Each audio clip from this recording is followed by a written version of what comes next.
You know, it's kind of funny because I like a good redemption arc, and anything and anyone can get a redemption arc. I think Xbox's redemption arc is a little bit different than most people's or most things, because for some reason Xbox, even though it's 20 plus years on in the industry, some folks still look at it as an outsider and take that opportunity to maybe base some biased behavior at Xbox and things like that. It's sort of unfortunate, to say the least. But for me personally, when I look at what's going on in the industry and I look at kind of where everything's at, I look at Xbox as the leader.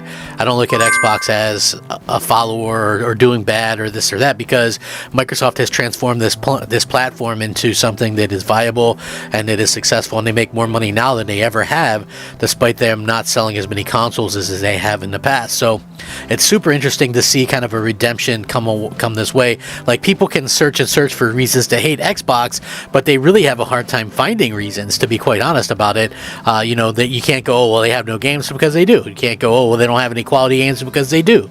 You can't go, they have weak hardware, because they don't. They have the most powerful hardware.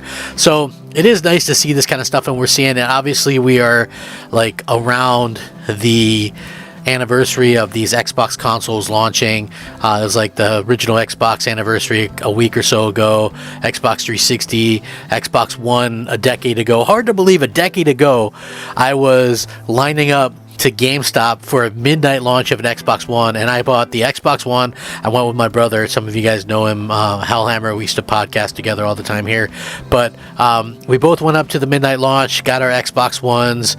I bought the Year of Xbox Live Gold because it was like a commemorative, like, metal day one edition gold thing. So we both got that. I got Forza Motorsport 5.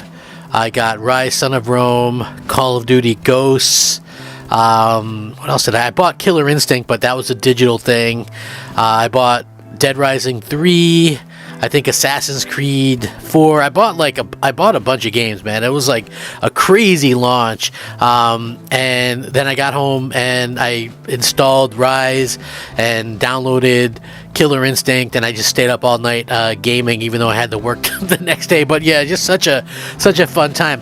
But you guys can remember how divisive that was, and now I saw this article that says 10 years later, the Xbox One vision everyone rejected has become a reality, and I couldn't be happier. Isn't that the way it goes for Xbox? Everything Xbox, I swear, it's so ridiculous. They hit the nail on the head where everything's going, but it's maybe a little bit too soon. Think about that for a second. People flipped out when they didn't include a 56K modem in the original Xbox. They flipped out because you needed a broadband, right? They knew where things were going. You needed broadband. When the original idea of the Xbox One, people rebelled against it, but everything we play is online anyway, or requires an online update, so it really doesn't matter, right? But people flipped out. The original vision was kind of interesting to me, because you get a disc and we would have been able to share it with up to 10 other people. That is crazy to me, right? Like, and as a physical collector, I like the idea of, oh, well, I could have had a physical disc, and then I would have been able to collect that disc, but I didn't need to put it in. So the Xbox launch in November 2013 will probably live on as one of the most interesting console launches in history, and certainly the most, according to this guy, and I'll link this so you can check it out, to witness so many ambitious plans, missteps in communications, lack of clarity around the hows and whys, and an undeniable arrogance that led to Microsoft losing the worst possible generation. There was little room to nuance back then. You were either a police state supporter who was okay with Xbox One phoning home every few days and happy to stick a camera with a mic array in your living room, or you were a gamer, savior of the customer, who rejects all of that nonsense without really unpacking why. You shouldn't come out and say that game preservation is important, but we're going to inevitably lose some rights as the march of time is dictated by capitalism. Nor was there any chance you'd be taken seriously if you said, well, some of these ideas are actually terrific, but Microsoft's heavy-handed appeal for ruined the case. So anyway, when you see that, It's been a little over a full decade since those lines were drawn on the proverbial battlegrounds, and it's easy to think that we have an honest, civilized discussion about the merits of Microsoft's muddled message and inherent pitch behind it all today. Part of what made it easier to buy into Xbox One's whole thing was the console's launch lineup. It's easy to forget that Microsoft and Sony were both apprehensive about launching new consoles. You couldn't go a fortnight without some big-time analyst saying that traditional game consoles are over. Everyone plays games on their phones and tablets now. The two were clearly half in, half out. It's why the PS4 and Xbox One were incredibly underpowered machines, with parts meant for power-conscious laptops, not like the PC-grade components in the PS5 and Xbox Series X and S. But the ways in which each company approached the generations were clearly different. You might cringe when you think back to the famous TV, sports TV, Xbox One reveal, but you can't deny that Microsoft was only taking the 360 to its next logical conclusion. Microsoft executives said repeatedly that Netflix was the most popular app on the 360, so of course the company was dedicating a lot of its resources to positioning the Xbox One as a non-gaming machine as well. So it assumed arrogantly and wrongly that gamers were already on board. The worry was that selling games simply wasn't enough, and hitching your wagon to TV was a way of finding growth elsewhere.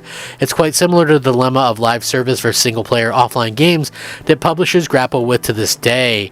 The Xbox lineup consisted of multiple AAA games, the kind you buy to show off your expensive new toy. Dead Rising 3, bought it. Rise Son of Rome, bought it. Forza Motorsport 5, bought it. Killer Instinct, bought it. And even some other stuff for Kinect. It's even an open world shooter game, a visually stunning action adventure, a full racing game, and the return of beloved fighting game all in day one. Sure, some of those lack depth, but you can't argue with the overall quality and quantity. However misjudged the whole endeavor was, there's no denying that Xbox One was a bold, expensive console. It's the PS3 to Sony's PS2. So naturally the competition was adamant to go against that. Rather than try and chase the same lavish ideas of expensive console gaming beyond gaming, Sony had a more simple and crucially cost-effective strategy. Look at the design, the materials, and even packaging of either console will tell you which box was made on a tight budget, which I said that for a long time as well. But the main point that I kind of want to get to this was that a lot of the things that Microsoft was trying to do, and I'm going to link this because it's a huge read and I don't want to go over the whole thing, but it's a lot of apologies to Microsoft, basically, like, oh, hey, sorry that we kind of screwed you guys over and headhunted you guys for years and hated on Xbox for years over this stuff. So again, I don't understand it. I think that it's I think that it's something that everybody needs to kind of be talking about, but again, Microsoft will never get the credit that they deserve, unfortunately. So I guess it's like little consolation that Xbox get, kind of gets, apologized to later on, but it's like, what good does that mean? What does that mean? What does that mean for gamers? What does that mean for anyone, really? You know what I'm saying? Okay, so you apologize after you done screwed Microsoft over and made everybody hate it. And it was so wrong, and now literally everybody has some kind of service, everybody's got digital stuff, all these games need huge day one patches, so you have to be connected anyway, right? So again, what were we hating on exactly? I don't get it. Maybe somebody can explain it. But anyway, I'm glad that at least there's some apologies coming out and people moving on. Let me know what you guys think. Rack 'em up. I'm Crap Gamer. Crap Gamer out.